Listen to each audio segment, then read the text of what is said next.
Modelling as a child, gorgeous gowns for free, and who was Weighty Katie? From toys to tiaras, let's take a look at Kate Middleton's life.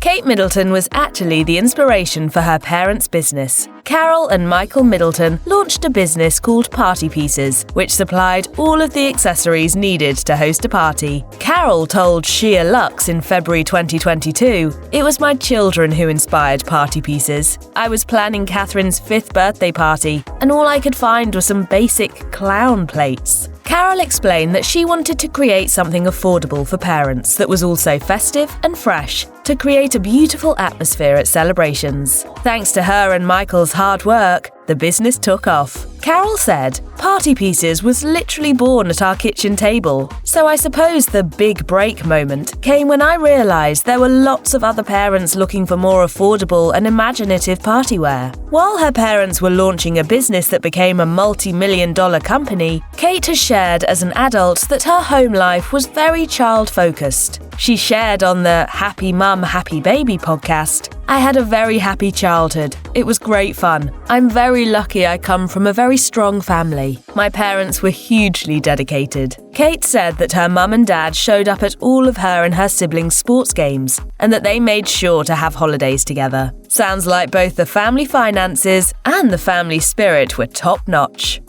When Carol and Michael Middleton started the family business, they made sure that their 3 children, Kate, Pippa, and James Middleton, were very involved. Carol explained to Shea Lux that Party Pieces blossomed in their family home, saying, "Party Pieces has literally grown alongside my family, and I'm very proud of that." Pippa wrote our Party Times blog, James did the cakes when he first left school, and Catherine developed our first birthday and baby category. One of the perks of having young children at the same time as launching a business catered to children's birthday parties was that Carol's kids, especially Kate and Pippa, were featured faces. Speaking about her children, Carol told The Telegraph in 2018, "They did a lot of modelling. Catherine was on the cover of one of the catalogues, blowing out candles." Her children's input has grown with the business too, with their proud mum later saying, "I still value their ideas and opinions." So, the future royal had her very first job as a little kid, and while job might be a generous title here, the family business afforded the Middletons access to all of the things that paved the way for Kate's royal life. It meant that she attended the prestigious Marlborough College and later to the University of St Andrews. As Vanity Fair pointed out, without such a sturdy financial background on the part of her family, Catherine, Princess of Wales, may not have met Prince William.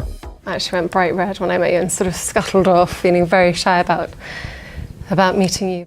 By worldwide standards, the Middleton family is wealthy. As self-made multimillionaires, Carol and Michael Middleton haven't exactly earned chump change. However, according to some British elites, the Middletons represented, at least for a time, members of the nouveau riche. One insider in this elite world said to Vanity Fair, "Her parents have a tarmac drive, for God's sake." For those unfamiliar with the driveway details of British snobbery, apparently only the truly wealthy in England have gravel driveways. Smooth, paved roads are, we presume, too common. A big part of the criticism targeted at the Middleton family, especially as Kate Middleton's relationship was forging with Prince William, was that certain members were apparently social climbers, especially, it would seem, Carol. Geoffrey Levy and Richard Kay wrote for the Daily Mail that Kate comes from generations of steely social climbing matriarchs, and alleged that this was precisely how she was able to stick with William through the many years of being called Weighty Katie by the press. Levy and Kay wrote, "Carol's anxious to better herself and to make sure she is financially secure. You only get that when you're born with nothing. She is ambitious, very ambitious for her family. And why not? It didn't surprise me at all to read that she and Mike are now looking at country houses in the £5 million bracket." After years of waiting to join the royal family, Catherine, Princess of Wales, married Prince William on April 29, 2011. She did begin working right away. However, she and William didn't dive into royal duties with the same zealousness as someone like, say, Princess Anne, specifically at William's request. Vanity Fair noted that the late Queen Elizabeth II offered Kate Middleton and William 2 years of lighter workloads so that they could bond as a couple. Nevertheless, the Duchess of Cornwall and Cambridge still got to strut her stuff as a working royal during this time, with some major events. In May 2011, for example, she and her new husband had their first royal engagement with none other than then-President Barack Obama and his wife, Michelle Obama. They also participated in other standard royal activities, like the Trooping the Colour ceremony that year in June, and paid respects to Britain's armed forces later that same month. William and Kate also visited Canada that summer for 9 days, including a visit to the Calgary Stampede, complete with cowboy hats and blue jeans. Kate also began working as a patron for a charity, the Foundation of Prince William and Prince Harry. All things considered, it was still a pretty rigorous schedule, and while the future Princess of Wales didn't take home a paycheck necessarily, she did earn her keep. The upside of being a working royal, and as prominent a one as Catherine, Princess of Wales, means that you get some wildly lavish homes. When Kate Middleton and Prince William were first married, they lived on the island of Anglesey in Wales because William was working in the Royal Air Force as a search and rescue pilot, as noted by Vanity Fair. Eventually, they moved to Kensington Palace in apartment 1A. While this sounds quaint and potentially cramped, apartment 1A is actually 4 stories and boasts 20 rooms, as reported by Vogue. Initially, they lived there just with their son Prince George before his siblings came along. An insider told E! News about the vibe of the place in 2013, saying, "It doesn't feel like a palace, more just a lovely townhouse, but there will be plenty of room for Prince George to run around. The rooms are vast and the garden is wonderful for a little boy." The couple also received Anmer Hall, located in Norfolk, a wedding gift from the late Queen Elizabeth II,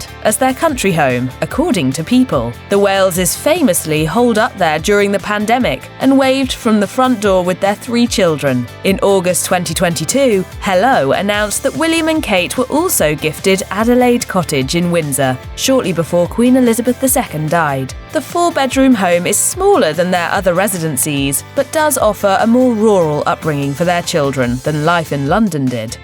In June 2021, Kate Middleton announced that she was launching the Royal Foundation Centre for Early Childhood. As she stated in the video, she spoke to psychiatrists and neuroscientists, to practitioners and academics and parents alike, and added, And what has become clear is that the best investment for our future health and happiness is in the first 5 years of life.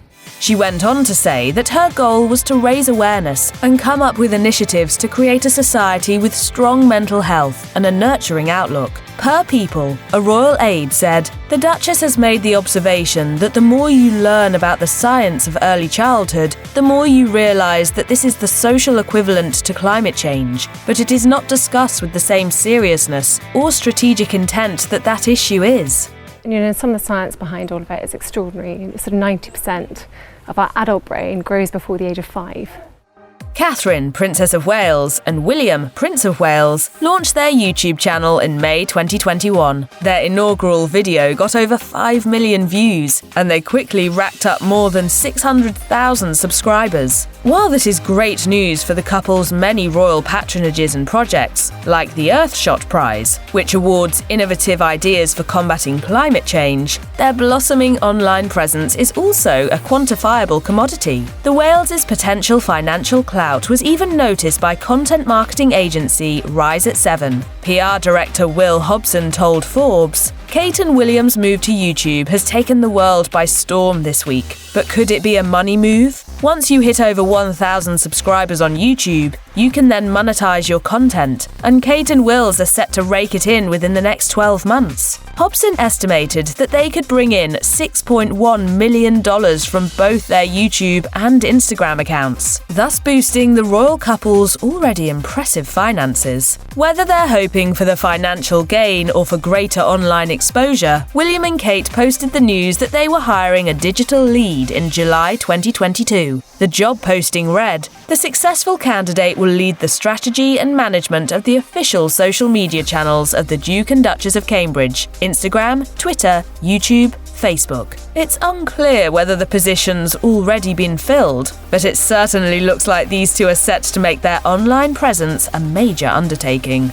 Catherine, Princess of Wales, is frequently spotted in accessible clothing, with her favourites and most frequent coming from places like And Other Stories and Zara. While these brands are more affordable, some of her looks are of a much more luxurious vein. Kate Middleton's wedding dress, for example, by Sarah Burton for Alexander McQueen, cost around $323,732, according to the Daily Mail. Meanwhile, when she visited Canada in 2016, she wore a coat by British designer Catherine Walker & Company, valued at $4,000 per L. Kate is also a huge fan of Jenny Packham and often wears custom-made clothes by the designer, including an iconic shimmering gown that's estimated to be worth a little over $3,710, as reported by Elle. The Daily Mail noted that her wardrobe cost roughly $190,361.57 in 2016 alone.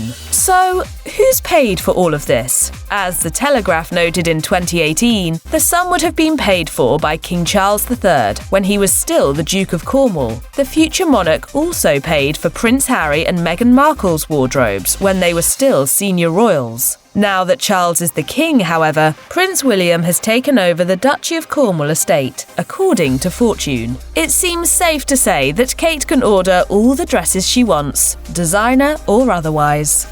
Things majorly changed for Kate Middleton and Prince William, now also known as the Princess and Prince of Wales, when they inherited their new titles following the death of Queen Elizabeth II in September 2022. The change came precisely because of the Duchy of Cornwall estate. As previously mentioned, the $1.2 billion estate, as Newsweek pointed out, was what funded much of William and Kate's lives when they were the Duke and Duchess of Cambridge. Interestingly though, the estate went entirely to William, the newly titled Duke of Cornwall and Cambridge. It's a cash cow for sure. As Forbes noted, the duchy made around $27 million from 2021 to 2022 alone.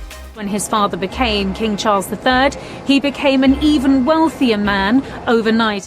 The duchy would also provide the Waleses funds to keep their initiatives and royal projects going strong. Royal biographer Ingrid Seward told Newsweek, "We might see a big new project, but I don't think it will be immediate. I'm sure there will be something. William will want to make the role his own, and it will be something big. But it's not like King Charles III lost anything in the climb of becoming king. The former Duke of Cornwall inherited the Queen's private estates, which Forbes estimated at $500 million.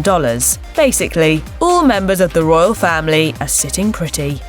While Catherine, Princess of Wales, seems to have access to everything she could dream of, she still catches a lot of attention for keeping things simple. Kate Middleton has famously done much of the family photography, including sweet birthday shots of Prince Louis, Princess Charlotte, and Prince George. Her talent with photography also meant that she became a patron of the National Portrait Gallery, so she works within her passions, for sure. Kate has also charmed fans by how much she does by herself. Of course, for a normal person, this might not be all that laudable, but in the era of glam squads, the fact that the royal did her own wedding makeup is indeed impressive. Kate also is known to repeat her outfits over and over again, and when the Princess of Wales was on the cover of British Vogue, she drove by herself to the shoot. When it comes to parenting especially, Kate likes to keep things as down-to-earth and hands-on as possible in lieu of any royal pretension. In July 2022, for example, an insider told Hello that she brought Princes George and Louis to a local trampoline park in London over the weekend. The source said, "She took her shoes off like everyone else and was walking around the edge of the trampolines following her sons. It was a very down-to-earth mum moment. Very sweet."